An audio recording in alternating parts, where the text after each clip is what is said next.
Salve, salve comunidade! Começando agora mais um episódio do nosso querido, amado, tão esperado e aguardado podcast Sementes da Escuta, uma jornada de cultivos e compartilhamentos sobre o escutar. Eu sou Vinícius Barros. E eu sou Felipe Petenucci.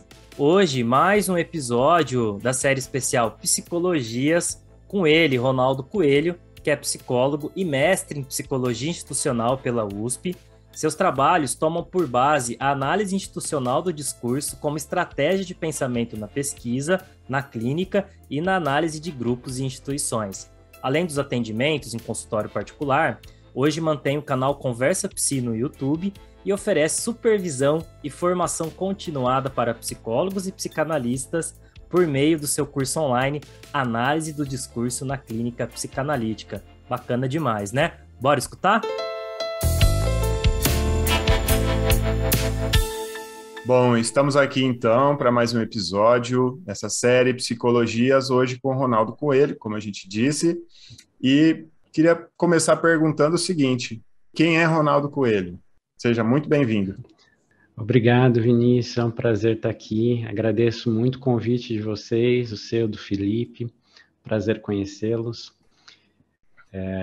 E acho que essa pergunta, ela motiva a gente, né, assim como a pergunta aberta na clínica motiva a gente a se recolocar e se reposicionar para responder a partir de um lugar específico, né?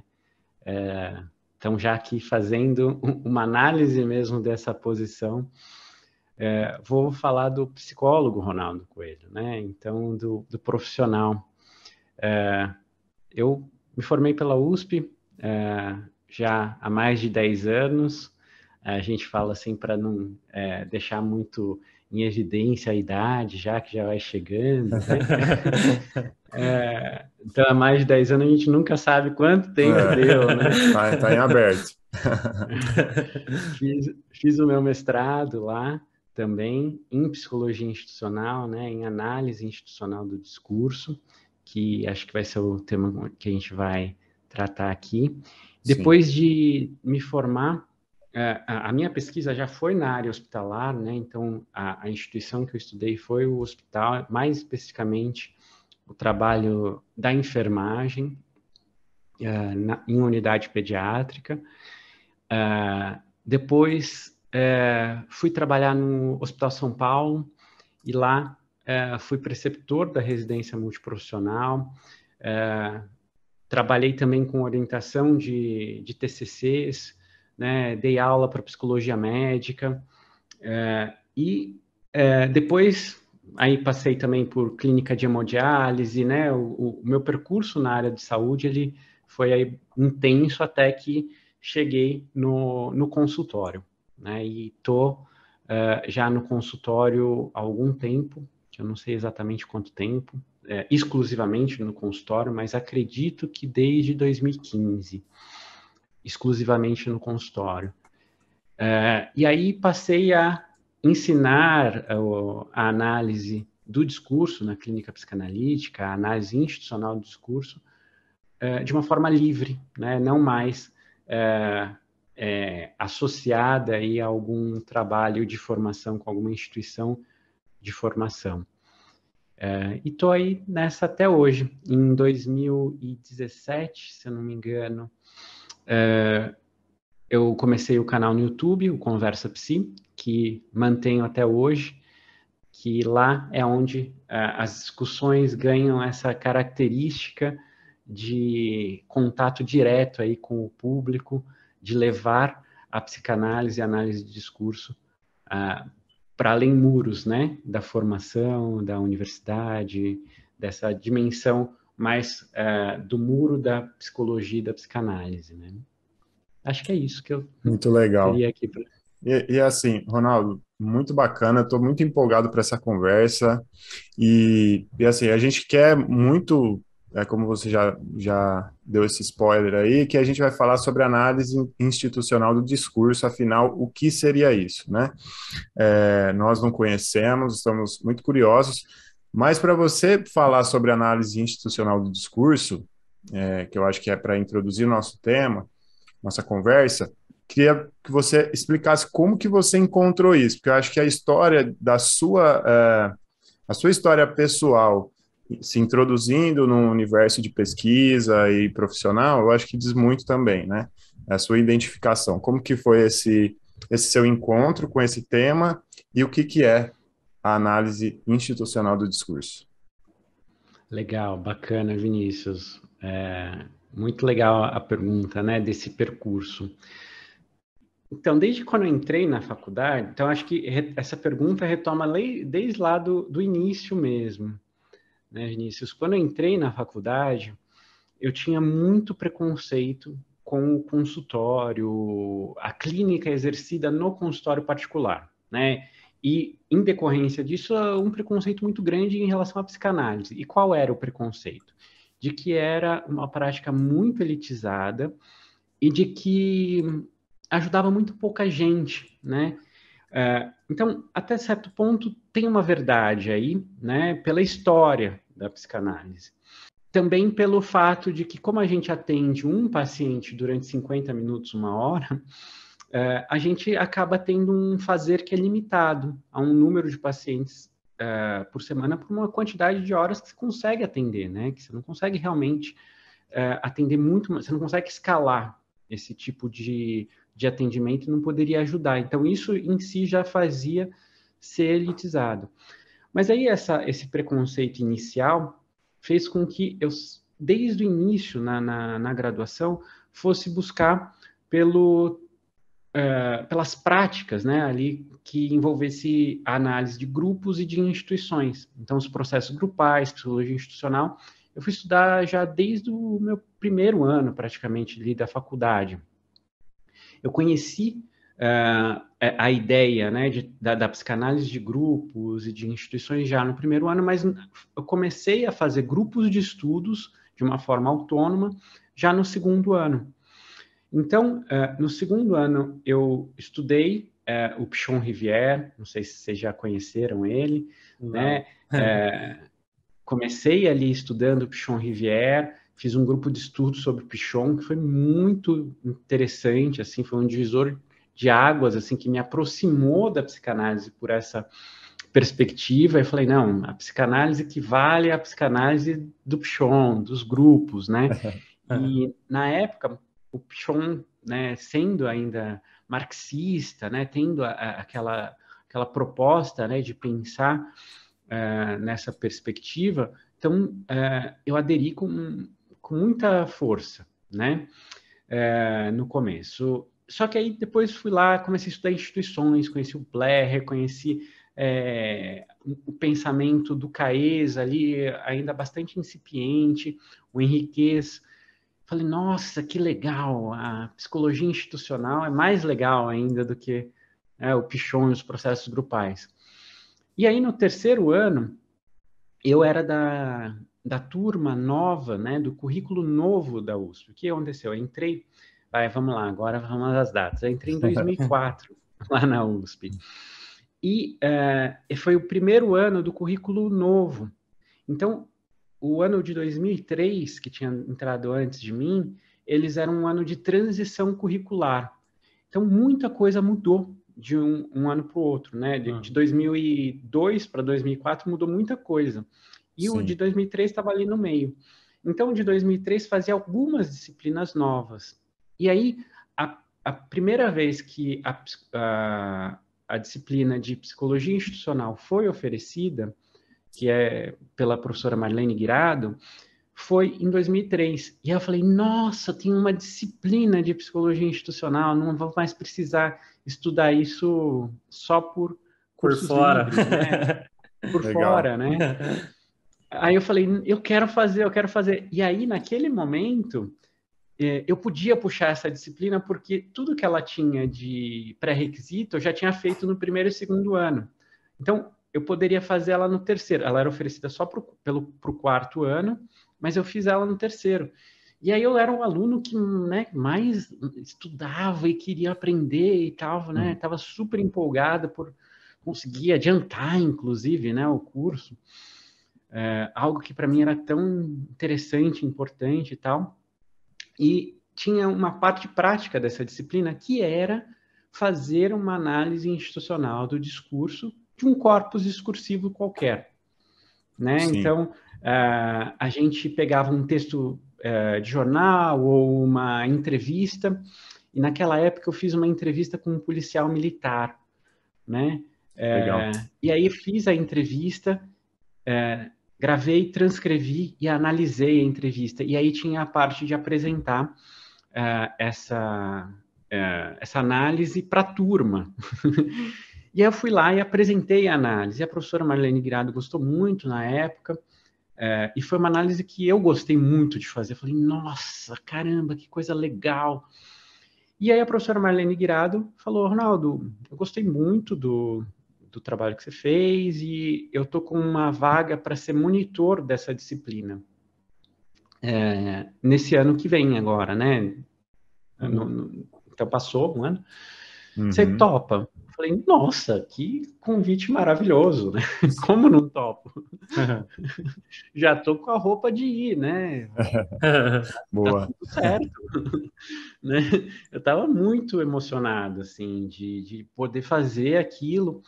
Porque, além de tudo, era essa vaga implicava em ganhar uma bolsa para ser monitor, né? Então, nossa, e também, né, eu tenho uma origem que eu não tinha dinheiro, né? Eu tinha que trabalhar enquanto eu fazia faculdade de alguma forma para ganhar grana. Então, aquele foi o primeiro momento que eu falei, nossa, eu posso ganhar grana fazendo o que é o que eu mais gostaria de fazer na minha vida, né? Então foi muito importante. Mas aí, o que aconteceu? Em 2007, acredito, 2007 foi a primeira turma que eu comecei a ensinar a fazer isso, sob a supervisão da professora Marlene Guirado. E eu ensinei isso até o final do meu mestrado, em 2014. Então, eu fiquei ensinando até 2014, durante 7 anos. Todo ano eu era o monitor da disciplina. E eu assistia, você tem a noção, eu assistia as aulas tudo de novo. Já sabia de porque cor. eu achava muito legal. Mas aí foi o momento em que eu assisti a aula não só para aprender, mas para aprender a dar aula, né? Então, eu queria aprender com a Marlene como que ela dava aula, né? Porque eu achava tão interessante, tão complexo o jeito de pensar, que para mim era também importante aprender o jeito de ensinar aquilo, né? Mas, enfim, foi esse o percurso. Foi aí que eu cheguei na análise institucional do discurso. Mas aí, o que é a análise institucional do discurso? Eu cheguei aí, primeiro, por conta da psicologia institucional, certo? E aí eu encontrei na psicologia institucional a psicanálise e a análise de discurso. Então, quando a gente fala de análise institucional do discurso, a gente está falando dessas 3 coisas ao mesmo tempo, mesmo. Então, é uma análise de discurso que se faz como análise institucional e como psicanálise, tá? Porque é essa a articulação que a Marlene propõe. Como que isso se dá? Vou tentar ser breve, sem ser simplório, tá? Explicar de uma forma simples, sem ser raso, tá? O conceito de instituição com o qual a gente trabalha é definido da seguinte maneira: um conjunto de práticas e de relações sociais que se repetem e se legitimam ao se repetirem. Então, o que isso significa? Que quando a gente pensa a escola não é o ambiente físico, certo? Mas é o conjunto de práticas de didática, de aprendizado ou de ensino-aprendizagem, né? Que se tem ali e de relações sociais que se constroem, que são tão específicas que a gente olha para aquilo e fala, isso é uma escola, automaticamente, certo? Assim como o hospital, né? Que é a instituição que eu mais estudei. O hospital, ele se faz como hospital por um conjunto de práticas de cuidado com a saúde e um conjunto de relações sociais que, quando você entra, você já vê, por exemplo, que aquela pessoa deve ser um médico, aquela pessoa deve ser enfermeiro, aquela pessoa deve ser paciente. Né? Pelo modo mesmo que as relações se dão e os lugares que vão sendo previamente dados às pessoas ali que ocupam aquele ambiente, certo? Bom, então a gente está falando de práticas e relações sociais. Práticas e relações sociais tem a ver com exercício, tem a ver com ação, certo? Não é algo que existe sem a gente fazer. A gente só entende um hospital acontecendo enquanto ele está acontecendo. Sim. Por que eu estou falando isso? Porque vai ser importante essa ideia de que a instituição ela tem a ver com ação, né? O discurso, por outro lado, né, ele não é a fala. A gente não vai entender o discurso como a fala ou a linguagem, né, dessa forma da língua, né? A língua portuguesa, né? Segmentado, né? O discurso, ele é o ato. Então, o discurso vai ser entendido como ato. E é a partir daí que, entendendo o discurso como ato, como dispositivo, como um instrumento de disposição de lugares na cena, a gente vai pensar o discurso como instituição discursiva também. Ou uma característica do discurso importante é essa característica de dar um quadro e ele poder ser entendido como instituição discursiva. Como assim? Tem um conceito que tem um linguista que chama Dominique Manguenot, que é a pessoa de referência na linguística com a qual a gente trabalha. Ele desenvolveu um conceito que é o de gênero de discurso, tá? Eu digo desenvolveu porque não foi ele que criou exatamente, mas ele desenvolveu. E desenvolveu pensando, inclusive, e aí eu acho que é dele mesmo, a ideia de comunidade discursiva. Como assim? Nós, psicanalistas, aí estou me colocando dentro, tá? Temos um jeito de falar, um conjunto de palavras que nos organiza numa comunidade discursiva, certo? Mas não é só um jeito de falar e um conjunto de palavras, mas um jeito de viver que faz com que a gente seja pertencente a essa comunidade. Assim como quando a gente pensa em padres, por exemplo, os padres, eles pertencem a uma comunidade discursiva. Os religiosos, eles não só professam a palavra, mas eles vivem a palavra que eles professam. Então, é uma noção de discurso que constitui o sujeito. Ou seja, o sujeito não existe fora do discurso. Como se o discurso pudesse ser a representação da essência do sujeito. Como assim representação?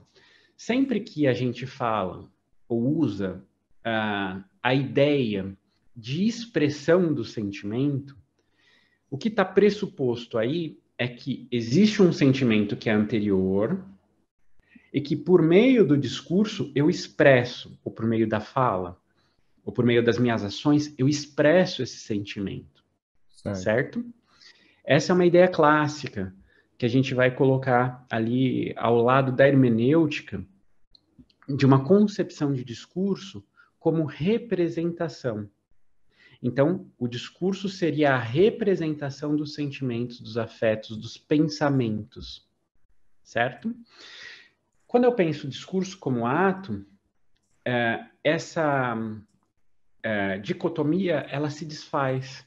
E o ato, ele passa a ser constitutivo do sujeito. O sujeito se constitui em meio à ação. E aí a gente vai pensar na linguística como o sujeito da oração. Né? O sujeito da oração, ele é o sujeito enquanto tem o verbo.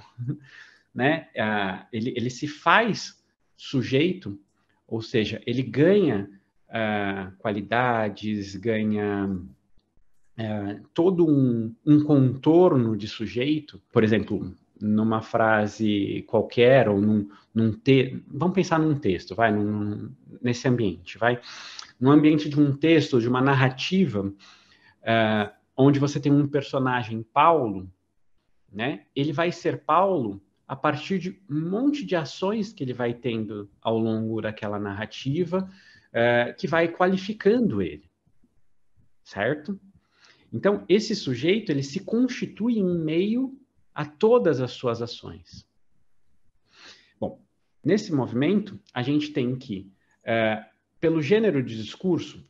aí voltando, né? Por que a gente estava falando do gênero de discurso? O gênero de discurso, para o Dominique Manguenot, ele é a instituição discursiva, tá? Qual que seria essa ideia de gênero de discurso? Aqui, essa entrevista, esse podcast, ele é um gênero de discurso. Ou seja, eu estou falando, e tudo que eu estou falando aqui é dito numa perspectiva de tudo o que eu pude saber sobre quais são os seus interesses, né, o interesse do Vinícius, do Felipe com esse podcast, pensando no formato podcast, no formato entrevista, e eu me coloco a falar aqui dessa forma, pensando com todas essas expectativas prévias. Sim. Então, esse gênero de discurso, entrevista, no podcast, nesse contexto, para estudantes de psicologia, dá um quadro que organiza as minhas expectativas. Isso seria o gênero de discurso. Bacana. Certo? Que seria completamente diferente se fosse uma mesa de bar. Porque se a gente estivesse aqui numa mesa de bar e eu estivesse falando desse jeito, eu ia ser o senhor palestrinha chato. Verdade. Então, daria um outro sentido para o que eu estou falando. Então, esse quadro, ele dá o sentido do que é dito, certo? E isso a gente pode pensar como instituição discursiva, na análise de discurso, e como instituição na psicanálise, na psicologia. Bom, aí vem a psicanálise. Como que a gente vai pensar a partir, né, dessa leitura institucional, dessa leitura discursiva, que a gente faz psicanálise? E é aí que a Marlene resgata o Freud para pensar com os conceitos de inconsciente, transferência, análise e realidade psíquica, de uma forma revisitada.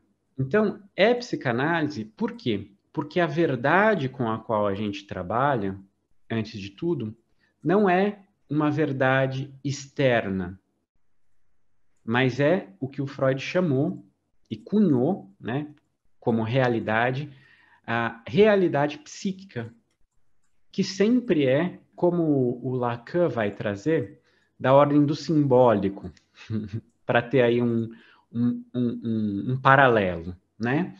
Certo. Mas que é uma realidade sempre própria, que nunca pode ser exatamente comprovada por um outro, mas que ela sempre tem essa característica de algo já interpretado, né? De algo já constituído pelo meu modo de entender. Que nunca pode ser essa outra realidade mais real do que a minha, né? Então, se eu vivo algo como real, aquilo se torna real. E isso é psicanalítico, né? Aquilo se faz real para mim. Bom, então esse é o primeiro. O segundo é a ideia de inconsciente. Não mais como a primeira tópica só de inconsciente, pré-consciente e consciente, só, nem como a segunda tópica, que é id, ego e superego, mas um inconsciente que pode ser pensado como superfície, como aparelho de memória. Então, vou deixar um pouco mais claro aqui. O texto de referência para a gente pensar isso que é o texto que eu trabalho no meu curso de formação em análise de discurso. Os 2 textos base para isso é o Bloco Mágico, uma nota sobre o Bloco Mágico, que é um texto curtinho do Freud, mas que é extremamente potente para a gente pensar inconsciente dessa forma. E o outro que é traduzido pela Imago como o estranho e pela Companhia das Letras como o inquietante, porque é um termo, um Heimlich, é um termo que traz várias possibilidades de tradução, mas a gente conhece historicamente como o estranho familiar que nos habita, né? Então, é uma noção de inconsciente do Freud que já não mais pensa o inconsciente como id, ego e superego, como 3 instâncias dentro da gente, mas como um aparelho de memória onde a gente vai registrando algumas coisas e algumas coisas ficam registradas num lugar que a gente acaba não tendo mais acesso. E que é necessário uma incidência de luz ali para aquela região que faça a gente lembrar daquelas coisas que a gente já nem sabia mais que lembrava. E ele trabalha essa ideia. Tem uma série que é a Freud, não sei se vocês chegaram a ver, tem uma cena que recupera essa ideia do Freud, que ele fala, eu sou uma casa escura e a minha consciência é uma vela. Uhum. A vela é aquilo que ilumina aquela região, mas a minha memória é muito mais do que aquilo que eu consigo lembrar de memória naquele momento. Sim. Né? Então, a depender como eu ando com a vela pela casa, eu vou lembrando de coisas que eu nem sabia que eu lembrava. Né? E esse é uma das coisas mais interessantes que o Freud descobre sobre a memória, de que a gente não apaga a memória. Ela sempre está lá. A memória que marcou de forma significativa, ela não se apaga. A gente tem uma memória de curto prazo que se apaga a todo momento, para que a gente possa registrar novas coisas. Mas essa memória significativa de longo prazo, ela que se torna inconsciente, né, ela depende dessa vela que a gente vai carregando. E o que ela é acontece ela é passiva ou ela está ali atuante, operante também? Aí o inconsciente ele não trabalha por si mais dessa forma, porque aí a gente vai pensar que essa vela ela pode ser impedida de ser levada para alguns lugares por vários motivos, por exemplo, por medo, pela angústia que isso causa, pela culpa que traz, Aí são os mecanismos de né? defesa? Então, aí a gente já não pensaria mais com essa Hum, estratégia que o Freud trouxe de mecanismo de defesa, porque ela traria algumas complicações para esse outro jeito de pensar. Mas que o Freud deu esse nome. Sim. Ele deu lá. Que seria exatamente isso. Então ele vai descrevendo. E aí volta a gente pensar a psicanálise historicamente. É por isso que ela faz um recorte na psicanálise para pensar toda essa parte da análise institucional do discurso. Mas vale a gente pensar como que o Freud construiu a ideia de mecanismo de defesa. Ele, médico, estava buscando a cura. E ele fala que, quando a gente lê, por exemplo, a autobiografia do Freud, ele fala que ele era um médico que não gostava tanto da medicina, mas é um médico que nunca abdicou de ser médico.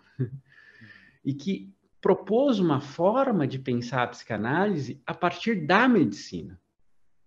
Então, o Freud, ele nunca foi um médico, como ele mesmo diz, mas ele nunca deixou de ser. Então, tudo como ele pensou a psicanálise, a princípio, era muito dentro do discurso médico. Então, aqui a gente já está pensando, quando eu vou colocando dessa forma, as características institucionais da produção da psicanálise pelo Freud. Sim. Né? Ou do discurso médico. E aí, aqui já começa a ficar mais claro essa associação entre discurso e instituição. Né? O discurso médico ou a instituição medicina dava a base com a qual o Freud tinha para pensar naquele momento. Então, ele pensava como psicogênese das doenças. Então, para ele, tinha que ter uma etiologia das doenças e dos transtornos mentais. Ele tinha uma perspectiva de pensar a cura, que é uma coisa que ele começa a repensar como o diagnóstico, né? O quanto que era importante para o Freud o diagnóstico. Então, se a gente recupera a história da psicanálise, o Freud, antes de admitir ou não um paciente, ele atendia esse paciente por 3 semanas seguidas, todos os dias da semana, ou seja, por 15 dias seguidos, para depois de 15 dias ele dizer: olha, você é um paciente para psicanálise, ou não, você não é um paciente para psicanálise. E qual é o quadro que dá isso? Ele era um médico, ele não podia agir com charlatanismo, ele não queria isso. E como médico, ele tinha que admitir no seu consultório somente as pessoas que realmente ele poderia ajudar e que ele poderia curar.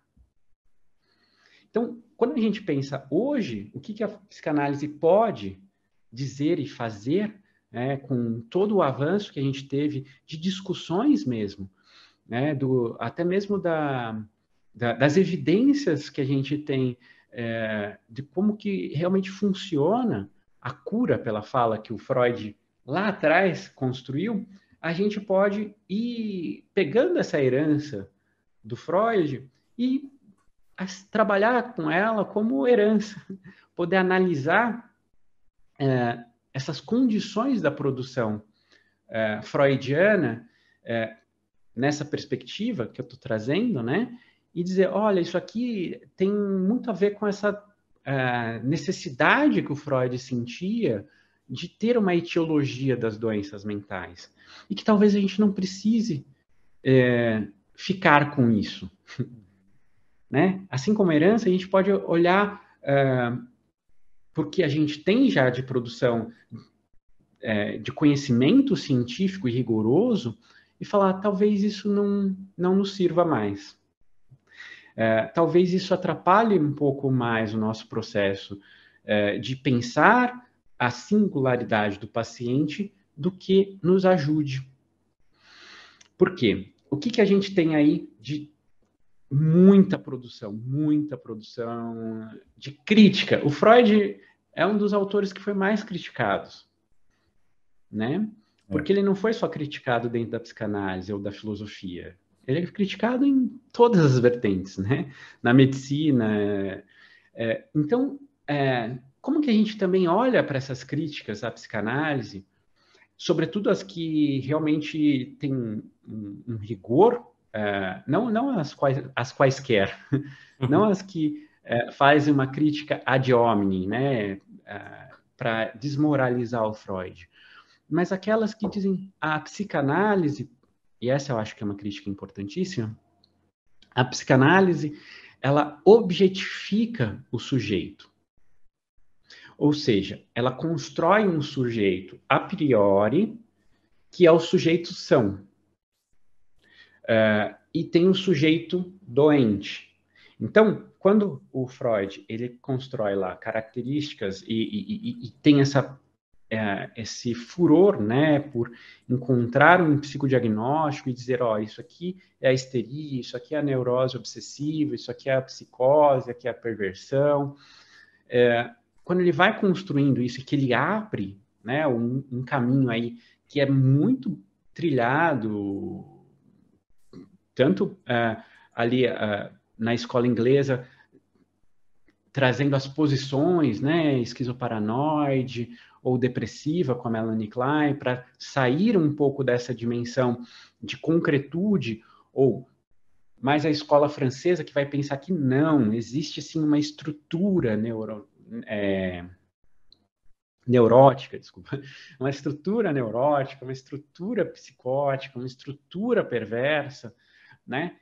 Que são aí dois modos diferentes, aí bem diferentes entre si, né? Dessa parte teórica de pensar o sujeito, vem o pessoal ali com um pensamento mais a partir da filosofia, mas não originalmente a partir da filosofia, que é, por exemplo, o Michel Foucault, que era psicólogo de formação, vale dizer, mas é conhecido por ser um professor, e ele nunca gostou de ser chamado de filósofo, não sei se vocês sabem dessa, mas ele gostava de ser chamado de um professor dos sistemas de pensamento, né? Para não ser confundido com alguém que cria teoria.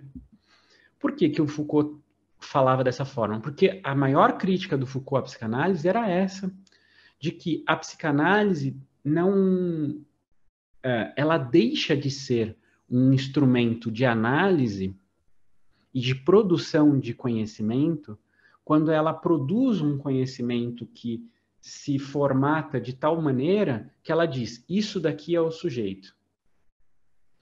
E quando chega o paciente na minha frente, eu já tenho todos esses quadros pré-definidos, onde eu vou escolher qual que eu vou colocar ele.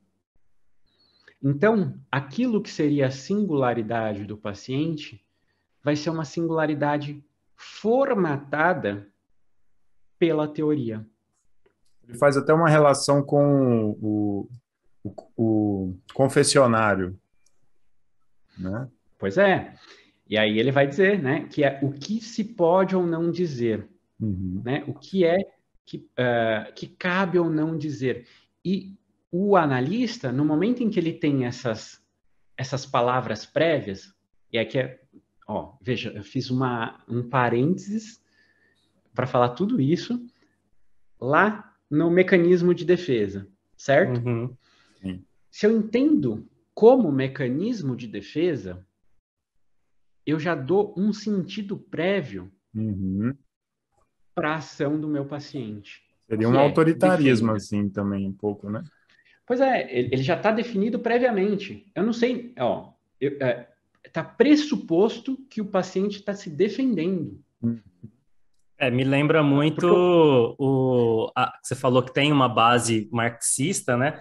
Me parece um desdobramento da crítica ao idealismo hegeliano, né? Então eu tenho um ideal... A base marxista era do Pichon.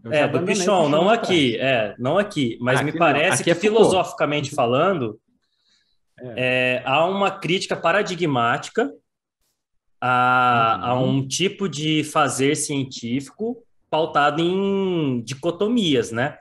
Que é o core da filosofia ocidental, desde os gregos, vai solidificar em Descartes, Kant, que vai fazer essa divisão como essa ideia de um ideal de sujeito, que seria o que você estava falando, né? Do Freud construir esse sujeito que seria saudável e buscar em desvios ali de um sujeito que não é um sujeito real, que se faz pela ação.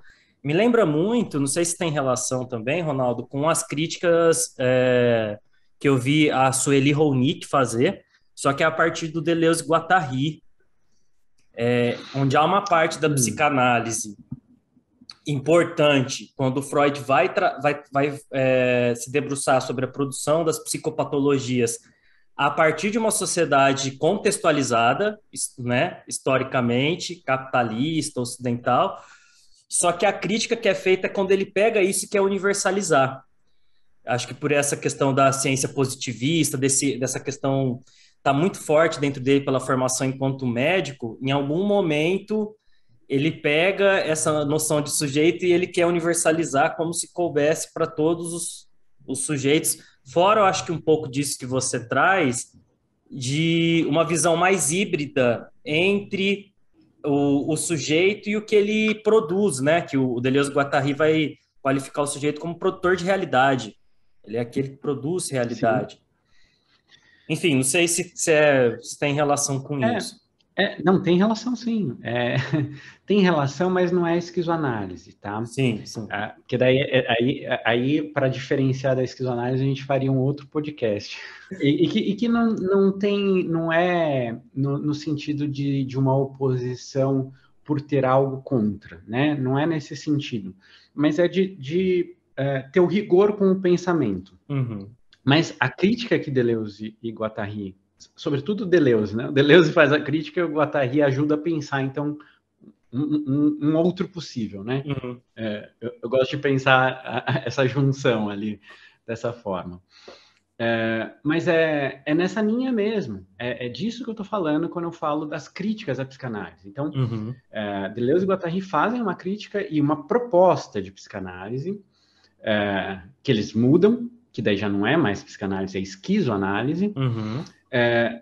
E aqui a Marlene faz algo que tem também uma proposta semelhante, né? De fazer uma crítica, mas produzindo algo. Então, assim como a esquizoanálise, de alguma forma, é a psicanálise, mas não é mais Freud, estritamente, né? Ou tem algo de psicanalítico, mas não é a psicanálise pura, né? A análise institucional do discurso é psicanalítica, mas não é psicanálise pura. Freud puro. Não é também Lacan, não é também Melanie Klein ou Bion, e também não é esquizoanálise. É nesse cenário que a gente tem, né? E que com as mesmas críticas que, por exemplo, construíram a esquizoanálise, as mesmas críticas que a partir, por exemplo, sobretudo do pensamento do Michel Foucault. Por quê? Porque a gente trabalha com a ideia de discurso do Foucault. Uhum. Então, o Foucault, ele é um pensador que reverberou em muitas áreas do conhecimento. E uma das áreas que ele reverberou de uma forma muito forte foi na linguística, na análise do discurso. Então, você tem, na análise do discurso, uma vertente estruturalista e uma vertente pragmática, ou Foucaultiana, praticamente. Por que é Foucaultiana praticamente? Porque, obviamente, não foi o Foucault que pensou primeiramente na linguística. Mas o Dominique, ele traz o pensamento do Foucault, que o Foucault ele é um analista de discurso quando ele trabalha, por exemplo, a genealogia, a arqueologia, quando ele trabalha os textos, ele trabalha de forma discursiva. E ele define um modo de trabalho que é o discurso como ato, o discurso como dispositivo. Mas na linguística teve um cara lá atrás que também falou sobre quando dizer é fazer, que ele chama Austin. O Austin, ele tem um livro que tem esse nome, né? Que é Quando Dizer é Fazer e Fazendo Coisas com Palavras. Acho que são dois, se eu não me engano. E que ele vai trazendo essa perspectiva para pensar mais dentro do campo da linguística. Tá? Então, o Foucault ele traz essa dimensão da crítica pelas estratégias de pensamento, né? Por pensar, por exemplo, o nascimento da clínica, por pensar a história da loucura, e com uma série de críticas a esse lugar que a medicina e a psicanálise e a psiquiatria ocuparam ao longo da história e que não podem passar desapercebidos, né? E que aí a gente vai pensar, como que a gente constrói, então, uma prática clínica que seja, ao máximo, a possibilidade de ser analítica e não teórica sobre o sujeito. E é aí que a Marlene topa a proposta e fala, quais serão os meus operadores conceituais chave que vão organizar o meu jeito de pensar e não o que vai dizer daquilo que se mostra previamente. É andar no fio da navalha. Sim, e é se colocar sempre à prova. É estar aqui como analista, por exemplo, pronto para aceitar uma crítica de tipo, você também está ali construindo uma objetificação do sujeito que se coloca anterior àquilo que se mostra para você. Bom, tá bom, então vamos pensar se é mesmo, o que a gente pode reformular. Mas nessa perspectiva, a ideia é limpar a teoria o máximo possível daquilo que predefine o sujeito. E ficar com aquilo que ajuda a pensar, ajuda a se colocar num papel de um analista, aquele que analisa, não aquele que carrega uma verdade prévia sobre o outro, mas aquele que, com aqueles disparadores de escuta, aqueles operadores de análise, ajuda a pensar aquilo que se apresenta. E assim, abrir espaço para o que antes não foi dito, para que possa aparecer ali como singular na tua frente o que realmente é singular. E não porque eu já li num livro.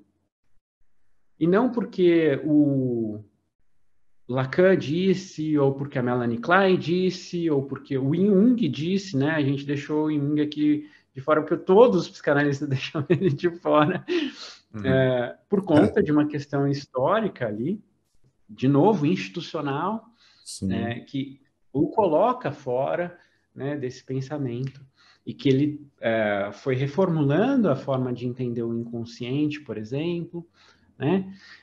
Enfim, mas que não mais se pauta por esse guia anterior, mas que se baliza por esses outros instrumentos. Então, que nem eu estava falando, ó, a ideia de realidade psíquica, a ideia de inconsciente como aparelho de memória e como duplo, então, que é o que a gente vai ver lá no Estranho.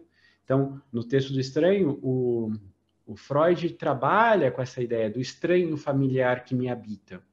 Então, essa dimensão que habita a gente que a gente não conhece, né? Então, não seria exatamente um outro,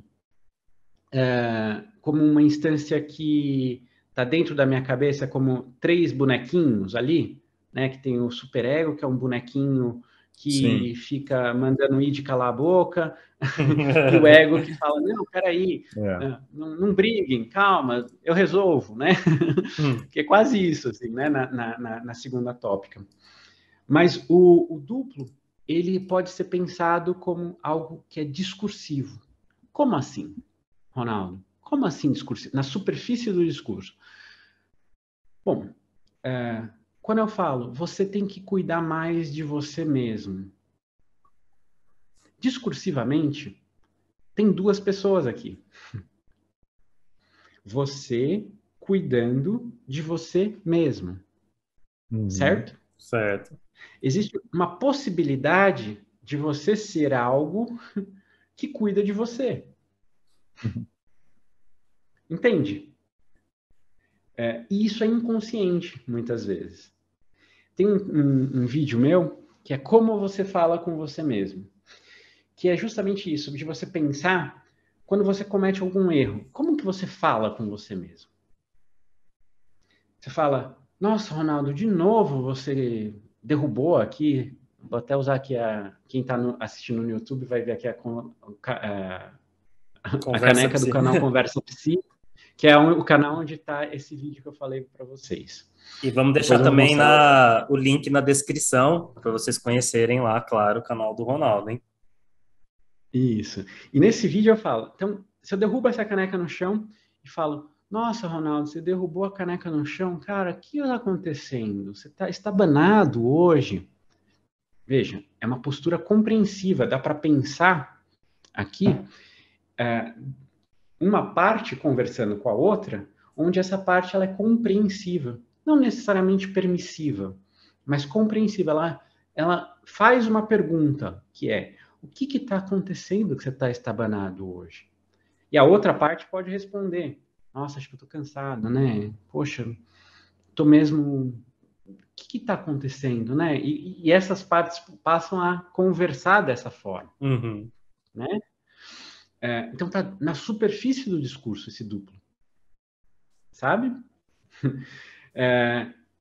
Ou, de um outro jeito, eu derrubo a caneca e falo, nossa, Ronaldo, você é um burro mesmo, você não serve para nada, você é um imprestável, e, para não usar termos piores, que eu posso falar para mim mesmo. Veja, olha que relação que se estabelece consigo mesmo. Não é verdade? Então, essa relação, muitas vezes, ela não é percebida por quem faz. Mas isso eu estou falando da parte mais fácil de perceber o duplo. Porque esse duplo pode estar, e ele está, quando eu falo com um outro e que eu não percebo. E é aí que entra a análise de discurso para descobrir esse duplo. Descobrir, não no sentido de desvelar, porque está escondido, mas que é um meio de análise, assim como eu fiz agora, discursiva, que mostra essas duas vozes operando. Vamos lá. Vou dar um exemplo aqui que é muito bacana, que é um exemplo de heterogeneidade do discurso, que mostra que a gente, quando fala, a gente produz uma outra voz anterior àquela que a gente está falando. Vocês já não sei se vocês já viram ou já chegaram nesse momento, mas talvez tenham ouvido falar do como Freud trabalha com a negação. Em síntese, o Freud, ele produz o texto da negativa do Freud é maravilhoso, porque ele faz uma análise discursiva da negação. E o Freud, lá, ele vai falar de uma coisa que na linguística, só depois, e muito depois ali, ganhou força essa análise, que a gente tem dois tipos de negação. Um, que é a negação polêmica, e outro, que é a negação descritiva. Mas aqui já não é mais Freud, que ele não fala dessa forma, tá? Mas o Freud, ele trabalha no texto da negativa essa negação descritiva. Vamos lá, então. Como que é a negação polêmica? A negação polêmica eu falo, sei lá, qualquer coisa. Essa planta aqui atrás de mim é vermelha. Aí o Vinícius ou o Felipe vira para mim, e quem está vendo o vídeo vê que ela é verde, né? Aí eles falam, não é vermelha, é verde. A negação que eles produzem, ela tem claro qual que é a voz anterior, que é essa voz. Essa planta é vermelha. Agora, se eu, Ronaldo, só falasse, essa planta aqui atrás não é vermelha, ela supõe alguém que diz, em alguma instância, ela pressupõe que alguma voz em algum lugar disse que ela é vermelha. Sim. Bom, se não foi uma voz que eu consigo ver que é externa, é uma voz do meu próprio pensamento. E é aí que o Freud é mágico, que ele fala, então surgiu uma ideia de que essa planta pudesse ser vermelha e eu neguei essa ideia. Então, a negação descritiva, ela tem uma função importante para a gente ver essa outra voz no discurso. E que a pessoa que fala, essa planta não é vermelha, ela não se faz a pergunta do porquê que passou pela cabeça dela que ela precisaria negar que é vermelha. E por que ela não falou essa planta é verde? Uhum. E isso é uma operação que ela não tem o domínio consciente. E que uma análise de discurso pode ajudar a entender que outro é esse, que é ele mesmo. Não teve um outro ali que falou antes, né? Ele só produziu como uma negativa.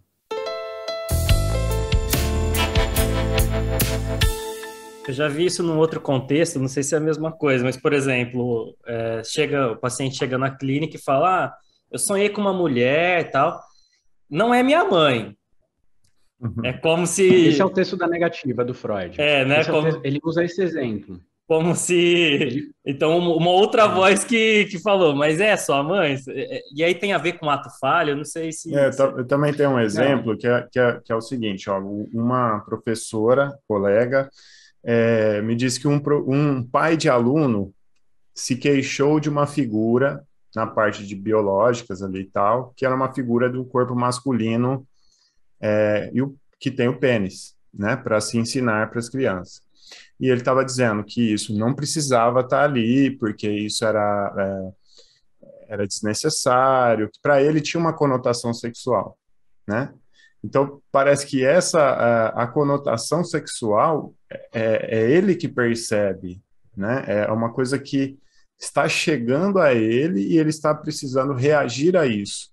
Mas aí, no discurso dele, ele está atribuindo que aquilo incentiva a todos. Ele precisava perceber que ele tem uma relação com aquela figura, né? Mas me parece que está nesse campo. aí é um pouco mais complexo e sai um pouquinho dessa dimensão da negação descritiva. Uhum, Porque aí ele percebe como uma voz do outro, tá? Porque tem uma figura que chega até ele. sim. Então ele percebe que aquilo está dizendo. Então é um pouquinho mais, Tá. é um pouquinho diferente. É como se ele interpretasse aquele discurso, que pode ser uma figura, né? Aquele discurso como algo agressivo a ele. Uhum, E ele se opusesse àquilo, tá? Então a tá. outra voz, ela é nítida. A gente consegue saber de onde vem, certo? É como se fosse a Certo. polêmica. Agora, é uma negação polêmica, Ah, sim. tá? Mas que também a gente pode traçar uma linha de análise que se pergunta por que é tão importante para ele fazer essa oposição, Uhum. né? Por que algo tão sutil parece que para ele salta tanto aos olhos? Ok, podemos, tá? Mas essa outra descritiva é como o Felipe falou mesmo. Esse exemplo é do texto da negativa do Freud, tá? Ele dá exatamente esse exemplo. Uhum. O paciente chega e fala: eu tive um sonho, tinha uma mulher. O analista não falou nada. Ele fala: não era a minha mãe. Então só faz supor que passou o pensamento de que será que era a minha mãe? No mínimo. Sim.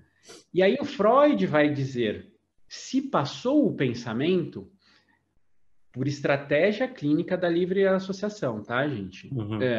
O primeiro pensamento que surgiu foi minha mãe. E é aí que o Freud é genial. Porque o primeiro pensamento que surgiu foi minha mãe. Então, quando eu digo não era minha mãe, eu me oponho ao primeiro pensamento. Certo? Ou seja, é uma resistência à análise, o Freud vai colocar dessa forma, mas daí na análise institucional do discurso a gente vai entender a resistência de um jeito um pouquinho diferente. Mas eu nego aquilo que seria a associação livre mais primitiva. Porque era, nesse contexto, dessa forma, sim. Mas aí o que aconteceu com os psicanalistas posteriormente? Eles pegaram esse texto do Freud como a lei, Uhum. e eles não conseguiam mais diferenciar a negação descritiva da negação polêmica. Então, se o analista pega e fala, será que era sua mãe? E o paciente fala, não era minha mãe. Era a mãe. É só a Entendeu? prova que era a mãe, então. Mas aí ele produziu uma negação polêmica, porque não dá para você afirmar que aquela voz surgiu primeiro na cabeça dele. Sim. Talvez não tenha surgido. É. Talvez tenha surgido mesmo de você, analista, e ele está negando a sua, só. E está tudo bem. Parece que todo esse trabalho, né, da análise institucional do discurso, com a sua professora e com o seu trabalho, essa tentativa de amenizar essa relação de poder que historicamente foi se construindo dentro da clínica psicanalítica, né? Não amenizar, mas colocar sob análise. Tá. É diferente. Para que ela seja percebida, não negada também, né? Porque de qualquer forma ela vai ocorrer. De qualquer forma ela vai ocorrer. Por que ela vai ocorrer? Porque na clínica a gente está numa relação de poder desigual. Sim. E que pro tratamento se dar, ela precisa ser desigual. Como assim? Sim. Porque uma relação de cuidado é uma relação de poder. E na clínica, esses papéis eles estão estabelecidos desde o princípio. Então, eu como analista, aquele quadro que eu estava falando lá, lembra? Sim. Vocês vão começar a pensar assim para sempre, na sua vida vai ser lindo. Tem aquele quadro. Então, na clínica, o que acontece? O paciente chega com um monte de expectativas prévias. Em resumo, essas expectativas, para o negócio funcionar, eu venho aqui para ser cuidado. Né? E o analista, para o negócio funcionar, ele tem que ir ali com uma expectativa de que ele vai ali para cuidar. Certo? Certo. Se o analista vem com a expectativa de que o analista vai ser cuidado pelo paciente, o negócio não vai funcionar. Uhum. Se o analista vem com a ideia de que o paciente se cuide, o que a gente tem de pesquisa até agora é que a análise não funciona. Então, para o negócio funcionar, esses lugares eles precisam estar mais ou menos definidos dessa forma na cabeça das pessoas que vêm. O analista tem que vir para cuidar e o paciente tem que vir para ser cuidado. E como? O analista cuida ouvindo, antes de tudo ouvindo, e o paciente se põe a ser cuidado falando. E essas posições, elas nunca podem se inverter. Então, a gente está falando de uma posição de poder desigual, que tem um que cuida, que está, né, nesse lugar aqui, mais forte, digamos assim, e um que vai se colocar mais frágil para ser cuidado. E que não vai ter momento onde, vamos fazer diferente hoje? Você é o analista e eu sou o paciente? Não vai funcionar se for assim.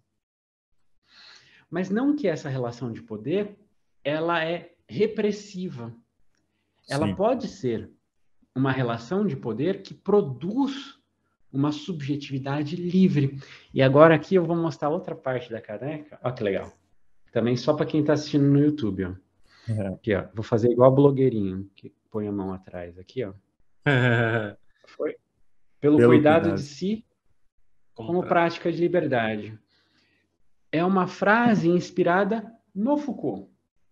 Então, que é para pensar o cuidado na clínica como prática de liberdade, como a possibilidade de ser o que você quiser ser, verdadeiramente. E não o que a teoria já balizou para mim, que é a subjetividade saudável. Uhum. E não o que já foi dito anteriormente, que é doença. E aí, volto a falar do Freud, né? Que lá no finalzinho da vida dele, quando ele escreve, por exemplo, O Homem dos Lobos, vocês vão ver isso ao longo da vida de vocês, se curtirem ver, né? Que o Homem dos Lobos ele é paradigmático.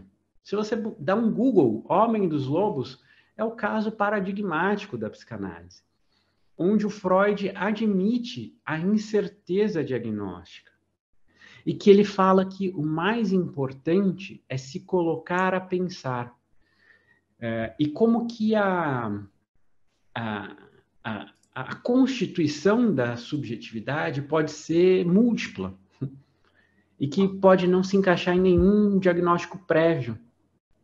O Freud, ele mesmo, que tinha toda aquela necessidade de fazer a psicanálise como ciência, lá no Homem dos Lobos fala, talvez não dê. Talvez não dê. talvez o projeto tenha que ser reconfigurado. E aqui a gente vem com o Foucault, com o Deleuze, com todo mundo dando paulada no Freud, que já disse isso lá atrás, ó, talvez não dê mesmo. A gente pega e fala, não, dá para fazer uma clínica com rigor, com muito empenho analítico, nessa analítica da subjetividade, que seja uma clínica que se estabeleça como um cuidado de si, um cuidado com o paciente, e que se estabeleça como prática de liberdade. Ronaldo, eu achei muito interessante aí a sua trajetória. Tem essa parte de colocar em análise essa relação de poder, que me parece que é uma relação de poder também mais negociada, né? Porque nessa relação de cuidado, o paciente estar falando, que é historicamente um lugar de poder, né? Poder falar. Então, há aí as suas negociações, que também cabe aí. Mas me parece principalmente uma visão crítica, que eu acho uma crítica importante. Você falou muito dessa perspectiva dentro da institucional e da clínica, mas acho que isso também vai reverberar como uma certa crítica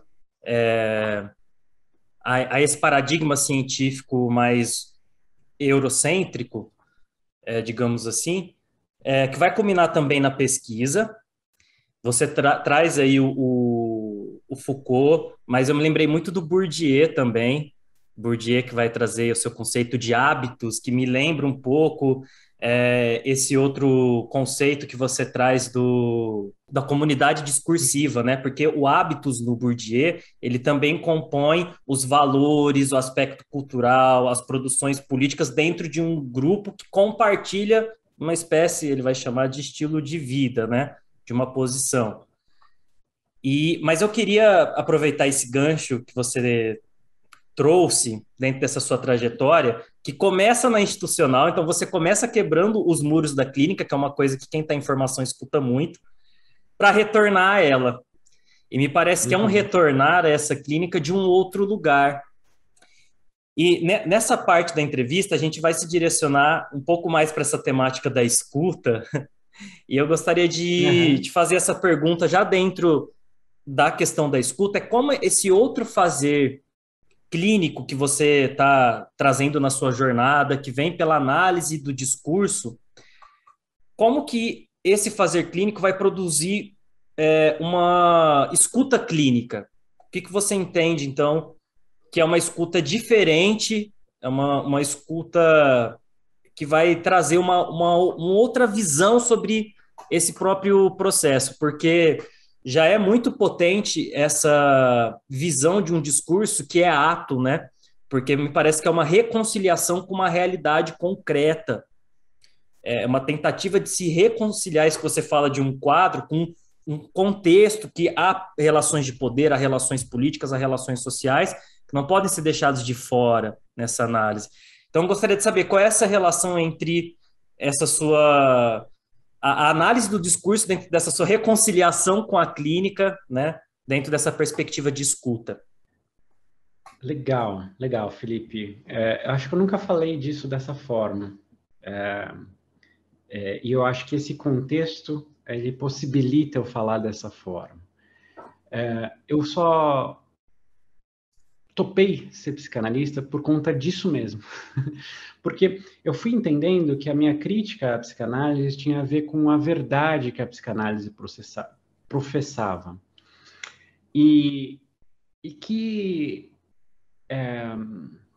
em muitos casos, é uma verdade falseada, quase que hipócrita às vezes, sabe? Como assim? Quando eu vejo analistas falando, não, mas aí o paciente coloca o terapeuta no lugar do suposto saber. E que não é suposto saber. Tem um monte de saber, sim. Né? Olha quanta coisa que eu fui falando aqui de uma análise discursiva que tem saber, sim. E que a gente constrói um saber. E se a gente tem instrumentos realmente potentes, esse é o fazer. a gente construir saber do paciente. E o que eu vejo a maioria das pessoas fazendo, quando elas usam esse conceito do sujeito suposto saber, é que elas aplicam a teoria para dizer que o paciente está supondo saber. E elas perdem o campo de análise no momento mesmo que elas entendem dessa forma, né? Então, elas deixam de produzir um saber verdadeiramente analítico sobre aquele momento que está acontecendo e elas interpretam como, é um suposto saber. E colocam o paciente naquela posição e negam o próprio saber. Negam, inclusive, que o conceito de suposto saber é um saber. Interessante. Sabe? Então, como que foi o meu percurso? Eu tinha uma coisa muito, com o tempo, né, eu fui vendo, que tinha uma coisa muito contrária a esse saber, né? E nesse modo de fazer, como que a gente trabalha? Todo o saber que eu produzo, como analista, sobre o meu paciente, eu divido com ele. Começa daí a diferença. Ou seja, não tem nada que é para consumo interno. Sabe, consumo interno para falar só na supervisão, para falar só entre os analistas. Não tem. Todo o saber que eu produzo sobre o meu paciente é uma conduta quase que ética, mas não só ética. É técnica também.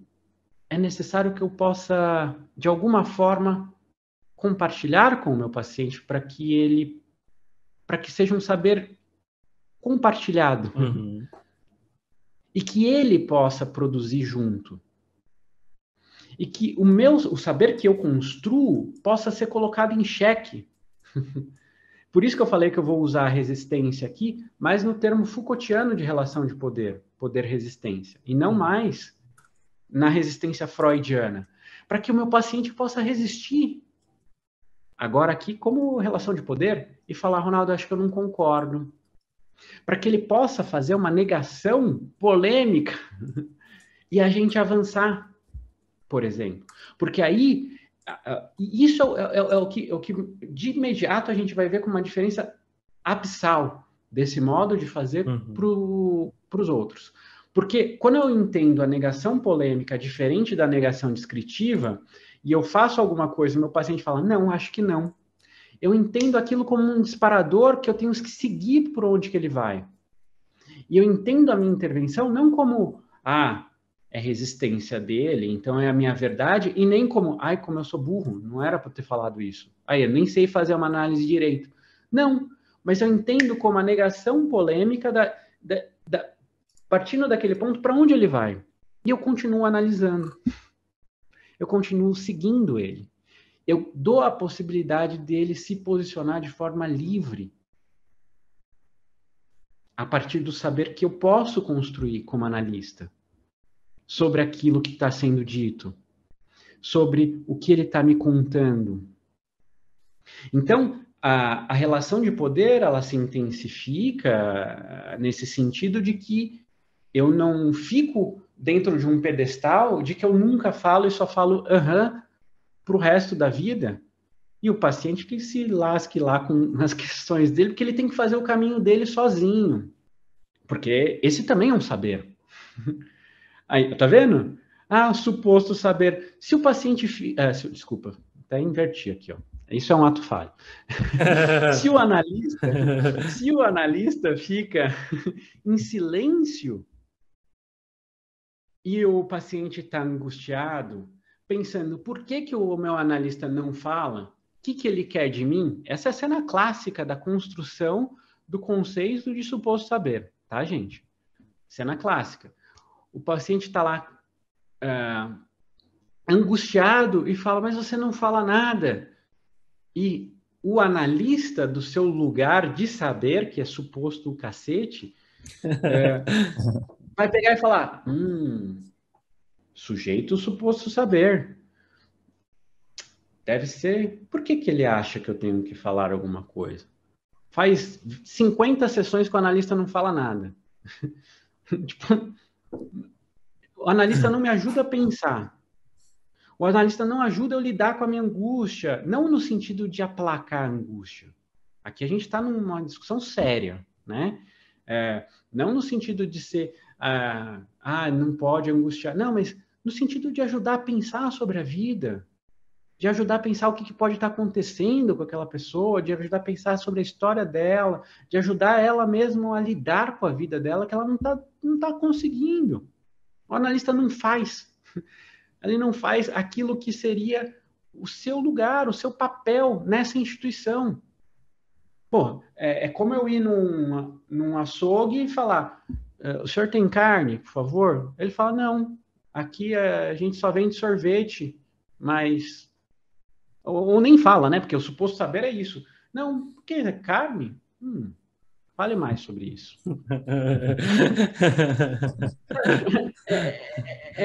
Não cabia para mim. Não cabia para mim essa ideia. E aí eu encontro uma pessoa que está falando essas coisas, assim, sabe como eu estou falando? Uhum. Que não, é verdade. A pessoa foi lá para ser cuidada. Só que daí como que você cuida sem ser a pessoa que vai dizer para ela, ó, isso aqui é a verdade sobre você. Ó, faça isso, que vai dar bom. Como que você cuida desse outro jeito? E aí apresenta-se a análise institucional do discurso como uma formação para que você seja um analista que você já não sabe o caminho mesmo. Mas que você vai estar ali do lado do teu paciente, abrindo no picadão o caminho da vida dele. Você não tem já qual que é a estrada que ele tem que percorrer. Não tem atalho também. Mas nesse processo de pensar o como que essa pessoa se constitui subjetivamente, quais são as formas preferentes dela de se relacionar, como ela organiza os sentidos das coisas mais importantes da vida, ou seja, das pessoas significativas, da própria vida, do trabalho, enfim, como que isso tudo está para aquela pessoa em específico organizado, que sentidos tem na história de vida dela, pelo que ela passou, e o que dessa história de vida dela fez ela ser quem ela é, de forma singular, e poder dividir isso com ela e falar, olha, eu percebo isso. Bom, me parece legítimo você sofrer dessa forma ou ter essas angústias por conta dessas coisas que aconteceram, mas que talvez você não precise continuar tendo a partir de agora. E que não é só decidir dessa forma, mas a gente vai precisar ter um percurso aí de coragem, de apostar, como eu disse, de abrir no picadão esse outro caminho aqui que você ainda não conhece, que é de mata fechada mesmo, e que não, às vezes a gente está sem bússola mesmo. E que a construção dessa bússola possa ser você.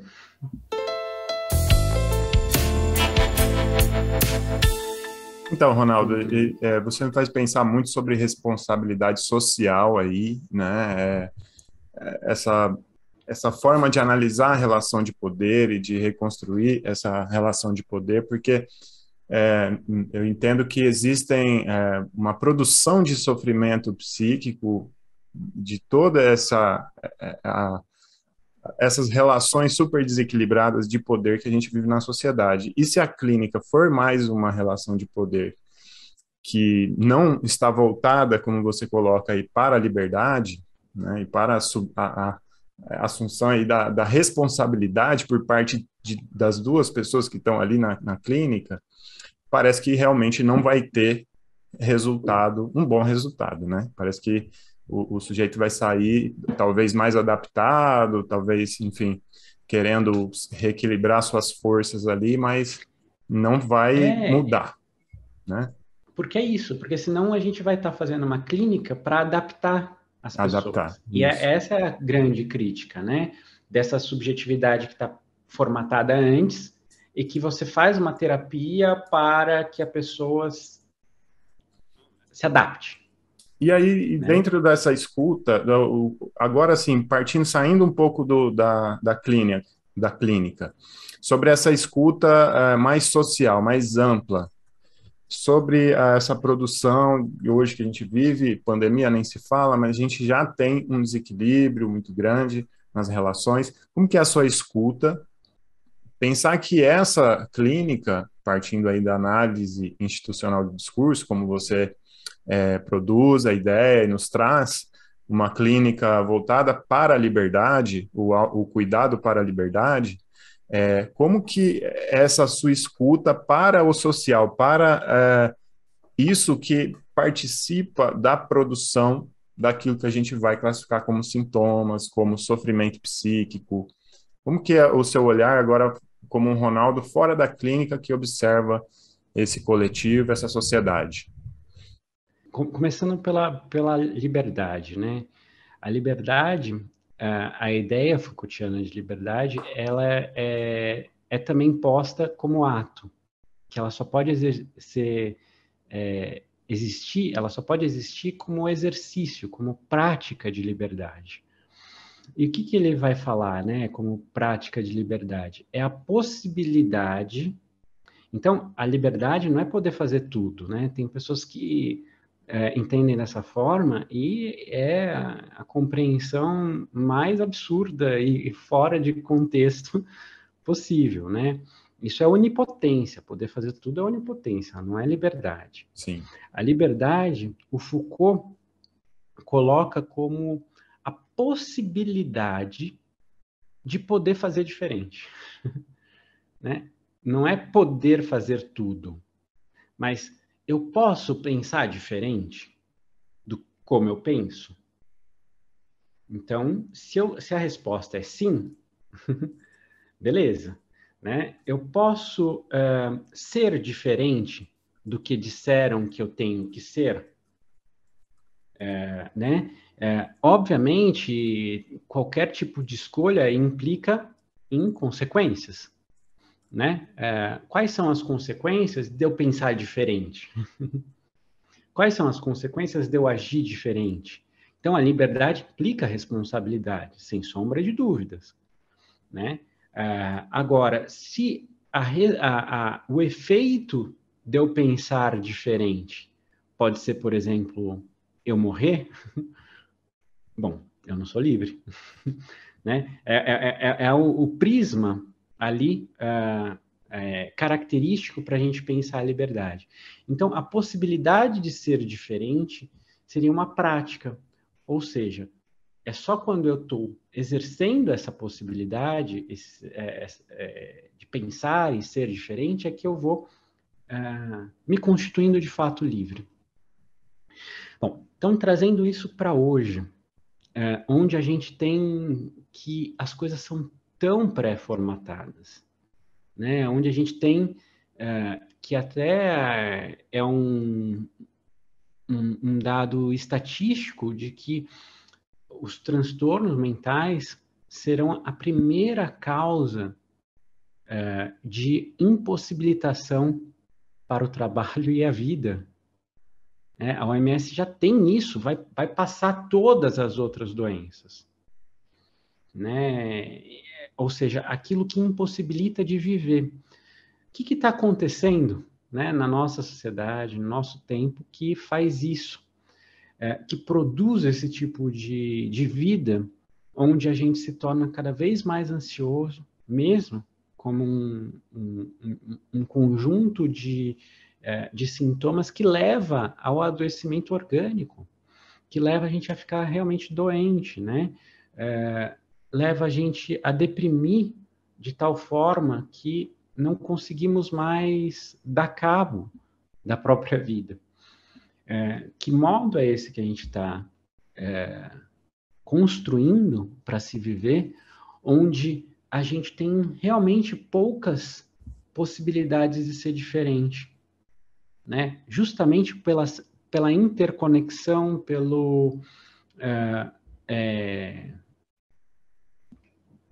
pelo hipercompartilhamento e até mesmo por uma espécie de um ranqueamento do que é a vida que deve ser vivida, ou que vale a pena ser vivida, e aquela que não vale, deixando para as pessoas muito pouco espaço para elas se questionarem se é isso mesmo que elas querem, se é isso mesmo que faz sentido para a vida delas, ou se elas querem ir por outro caminho.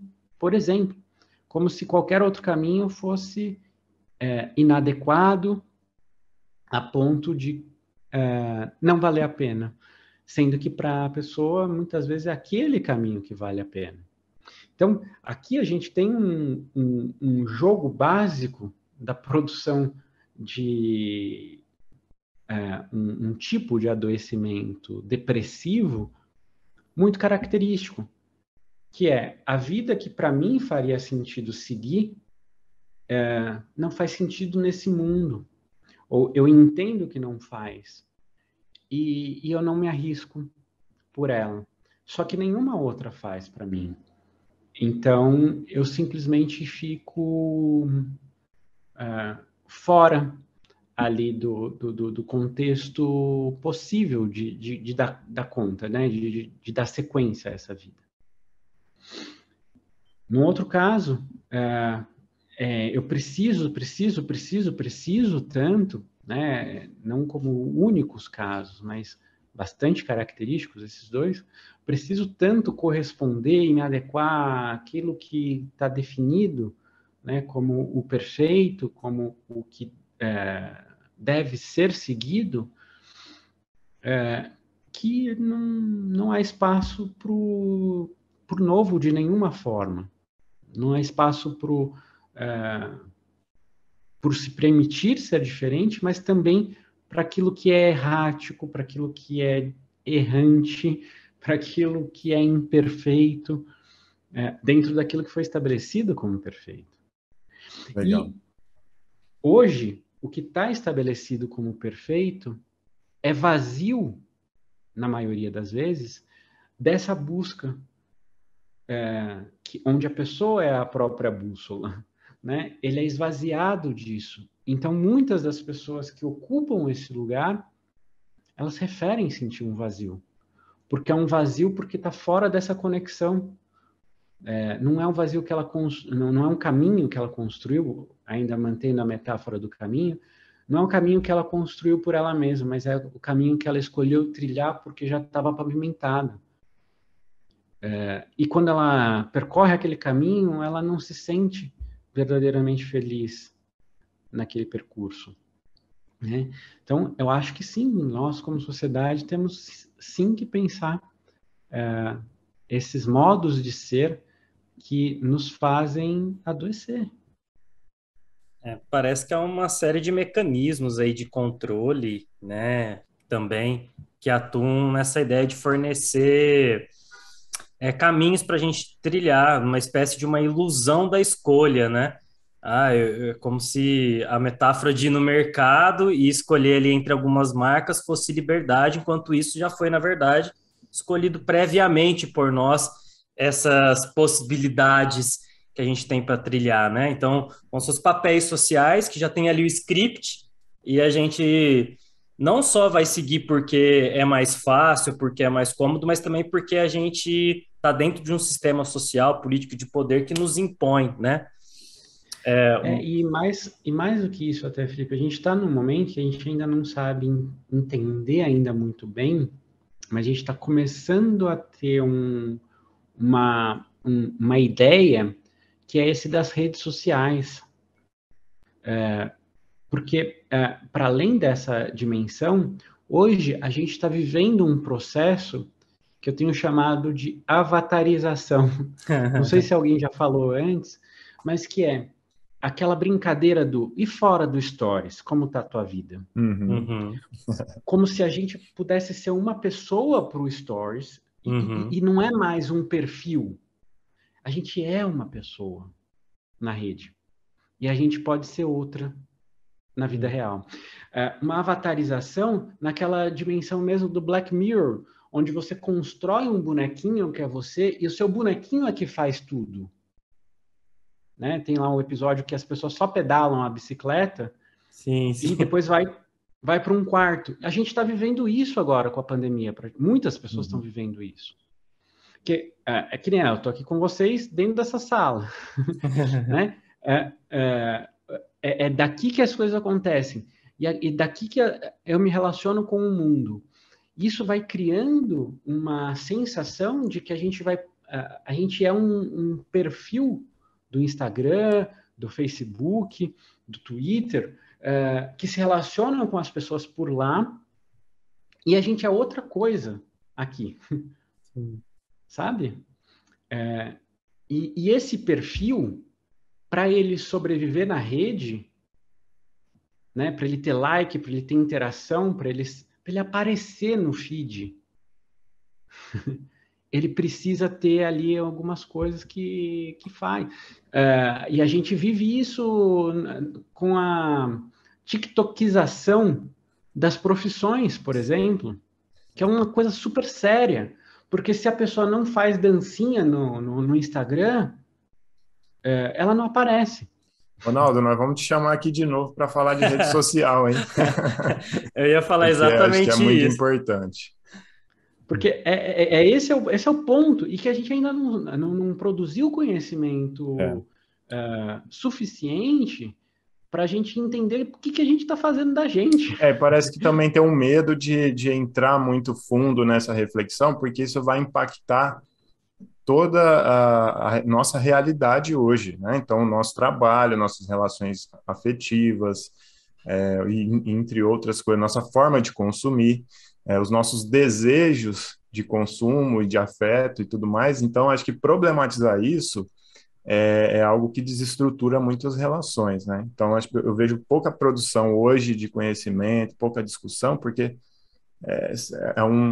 é algo um pouco difícil, né? E mesmo assim, mesmo que a gente produza o conhecimento, não sei se tem volta também. É isso.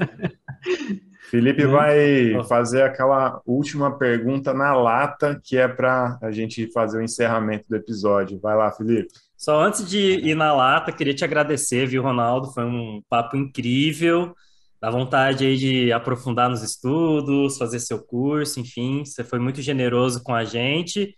E eu reforço aí o que o Vinícius falou. Se você tiver disponibilidade, a gente pode voltar aí para conversar sobre outros temas. A gente nem falou, né, divulgação científica, a gente poderia falar sobre essa sua iniciativa muito bacana também de democratizar o acesso ao conhecimento de qualidade.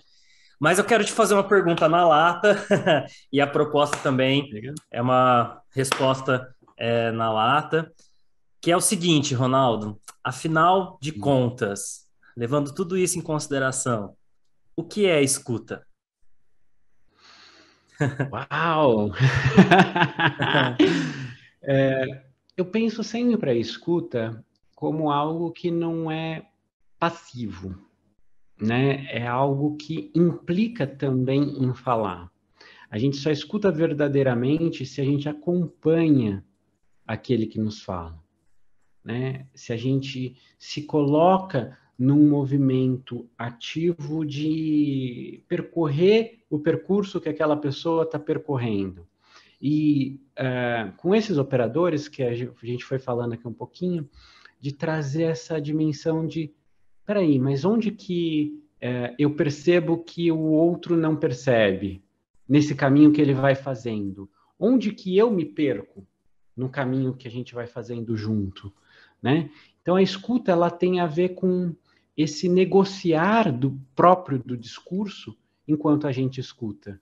A gente tem a ver com esse confirmar também do caminho, se o que eu estou entendendo tem a ver com o que eu estou entendendo, se o que eu consigo pensar também traz a pessoa para um caminho onde ela pode sentir que faz sentido para ela, ou se ela percebe que aquele caminho não faz o menor sentido para ela, e aí isso ajuda ela a ir construindo o caminho dela. Eu acho que escuta tem a ver com isso.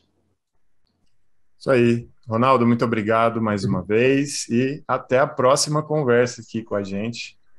Muito obrigado. Obrigado. Agradeço vocês, Vinícius, Felipe. Fica o convite, né, para conhecer mais o trabalho e também a indicação de que uma nova turma vai abrir aí no início do ano que vem. Então, se vocês já tiverem um interesse e despertou um interesse por fazer parte aí da nova turma, no início do ano que vem teremos uma nova já. Vocês já podem entrar nesse novo barco que a gente vai formar aí para o ano que vem. Gostamos muito dessa conversa com o Ronaldo. Obrigado a você que chegou até aqui e nos acompanhou nesse bate-papo muito bom sobre a análise institucional do discurso. Ronaldo Coelho está no YouTube, está no Instagram. Procure lá, Conversa Psi, Ronaldo Coelho, e acompanhe o trabalho desse grande profissional que foi tão generoso com a gente nessa conversa e a gente aprendeu demais. Conheça mais episódios do Sementes da Escuta pelo YouTube ou Spotify.